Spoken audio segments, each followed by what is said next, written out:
नमस्कार दोस्तों। जैसे ही अमेरिका के वर्तमान राष्ट्रपति जो बाइडेन अपनी राष्ट्रपति पद की उम्मीदवारी को वापस लेते हैं और कमला हैरिस का सपोर्ट करते हैं, वैसे ही जैसे ही कमला हैरिस का नाम सामने आता है तो मात्र 3 दिन के अंदर इन्होंने 2000 करोड़ रुपए इकट्ठा कर लिया। इलेक्टोरल फंड यानी चुनाव में फंडिंग इन्होंने इकट्ठा कर लिया 2000 करोड़। तो भाई इस वीडियो में समझेंगे कि अमेरिका के अंदर जो चुनाव होता है उसमें फंडिंग जो होती है, पैसा कहाँ से आता है और कौन देता है। जो बाइडेन को जो चुनावी फंड चंदा मिला हुआ है, क्या इन्हें वापस लौटाना होगा और लौटाना होगा तो कैसे लौटाना होगा और कहाँ इसका इस्तेमाल किया जाएगा। तो सारे मुद्दे को समझेंगे डिटेल से, तो बने रहिए वीडियो के लास्ट तक। और जो लोग चैनल पर नए हैं प्लीज चैनल को सब्सक्राइब करना ना भूलिएगा। सब्सक्राइब लाइक शेयर जरूर कीजिएगा।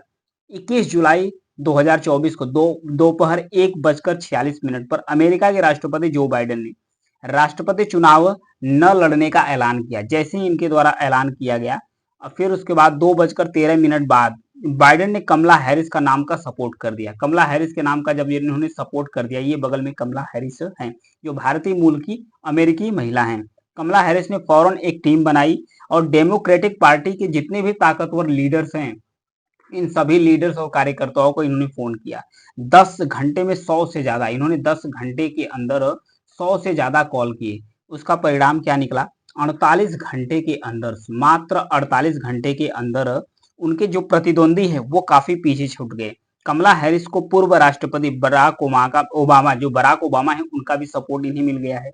इसी दौरान मात्र 3 दिन के अंदर कमला हैरिस को मिला है 2000 करोड़ रुपए, यानी 2000 करोड़ रुपए का फंड ये मात्र 3 दिन में इकट्ठा कर ली है। तो आइए समझते हैं, इसी को डिटेल से समझते हैं। क्या अमेरिका के जो राष्ट्रपति है, चुनाव में जो उम्मीदवार है वो कितना पैसा खर्च करता है, इसके बारे में भी समझेंगे।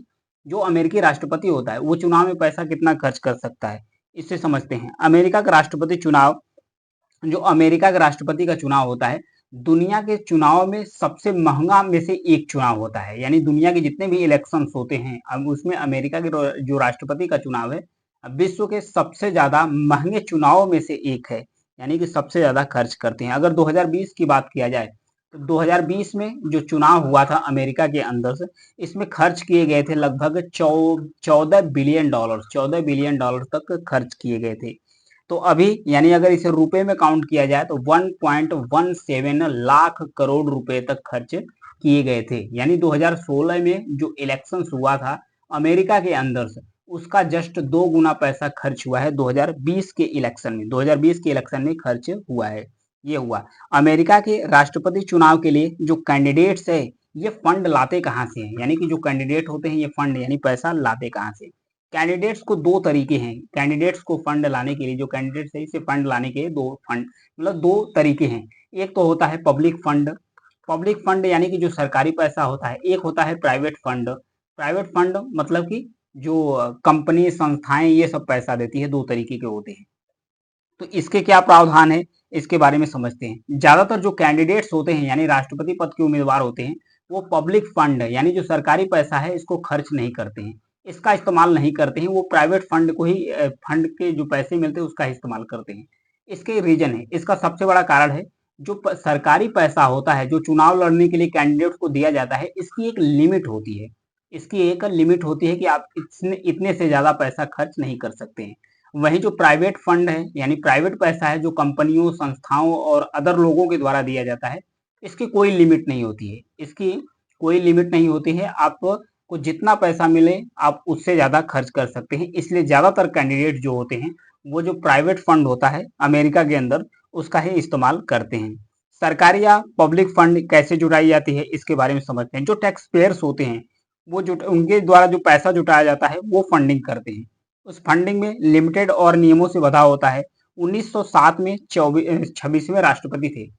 26वें राष्ट्रपति थे जिनका नाम था थियोडोर रूजवेल्ट। इन्होंने चुनाव के लिए प्राइवेट डोनेशन पर रोक लगाकर जनता के जरिए फंड सिस्टम की बात करने लगी। फिर उसके 64 साल बाद 1971 में, 64 साल बाद 1971 में अमेरिकी कांग्रेस ने पब्लिक फंड बनाया। इससे जो बड़े डोनर्स होते हैं वो कैंडिडेट की जो निर्भरता है, चुनाव में जो धांधली होती है वो कम करने का भी ये काम किया था। फिर उसके बाद क्या हुआ?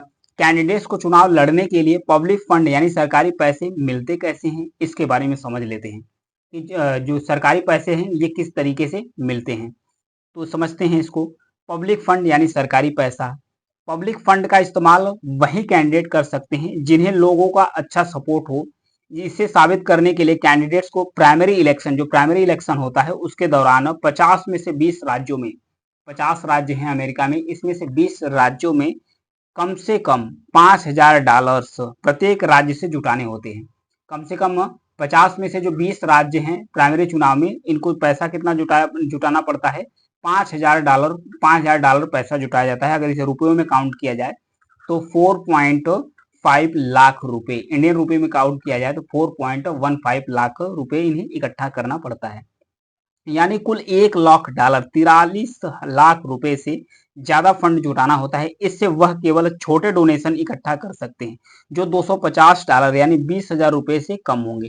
साथ ही कैंडिडेट्स को कोई प्राइवेट डोनेशन नहीं ले सकते हैं और उन्हें लिमिट खर्च करना होता है। तो ये होता है बाउंडेशन सरकारी पैसे यानी उसके बारे में।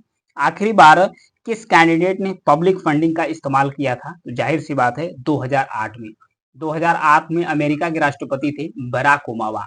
इन्होंने सरकारी पैसे का इस्तेमाल करके चुनाव लड़ा था, लेकिन उसके बाद से अभी किसी भी कैंडिडेट के द्वारा सरकारी पैसे से चुनाव नहीं लड़ा गया, क्योंकि सरकारी पैसे का एक लिमिट होता है कि अमेरिका के अंदर कि आप इससे ज्यादा खर्च नहीं कर सकते। जो प्राइवेट पैसा मिलता है कंपनियों के द्वारा, अदर डोनर्स के द्वारा, तो वो आपको कोई लिमिट नहीं होती, लिमिट लेस होता है। जो बचा हुआ पब्लिक फंड होता है उसका इस्तेमाल कहाँ करते हैं, तो बीते कई सालों से किसी कैंडिडेट ने पब्लिक फंड का इस्तेमाल नहीं किया है। इसके कारण पब्लिक फंड में जो बढ़ते बढ़ते पैसा हो गया, जो टैक्स पेयर होते हैं उनका पैसा जमा होता है पब्लिक फंड में, तो जो पैसा हुआ है कितना हो गया है, लगभग 31.6 करोड़ रुपए तक हो गया है।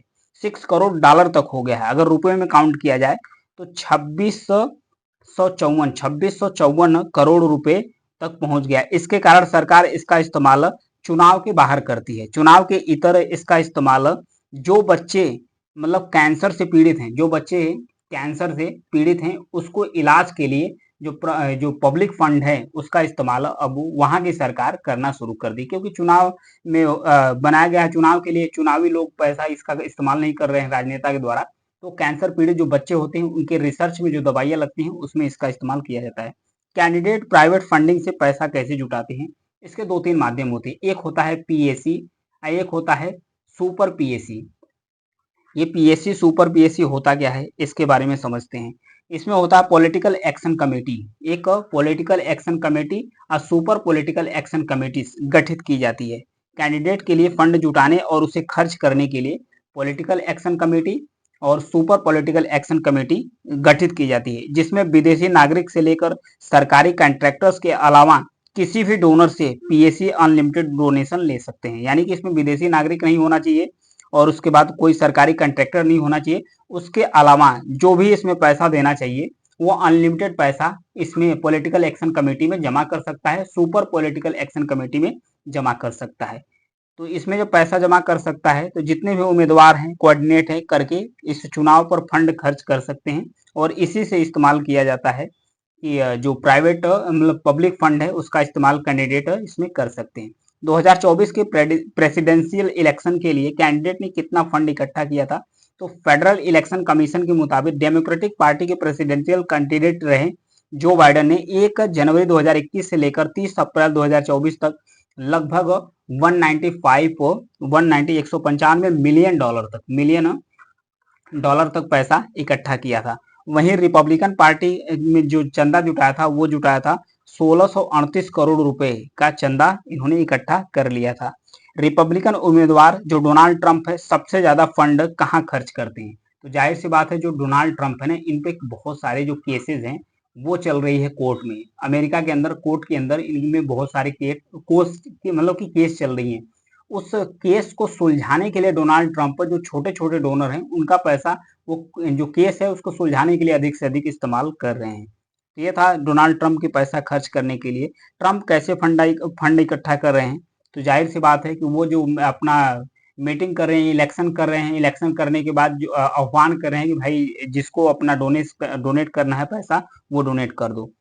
क्या फंडिंग से इलेक्शन में धांधली हो सकती है, तो ओपन सीक्रेट डेटा के मुताबिक 2219 सुपर पीएससी काम कर रही है। इनके जरिए 7.8 हजार करोड़ रुपए इकट्ठा हुए हैं, जिसमें से 7.8 हजार करोड़ रुपए इकट्ठा हुए हैं, जिसमें से 4.7 हजार करोड़ रुपए खर्च किए जाए। कभी कभी सुपर पीएससी में चुनावी फंडिंग से जुड़ी गड़बड़ियां होती है।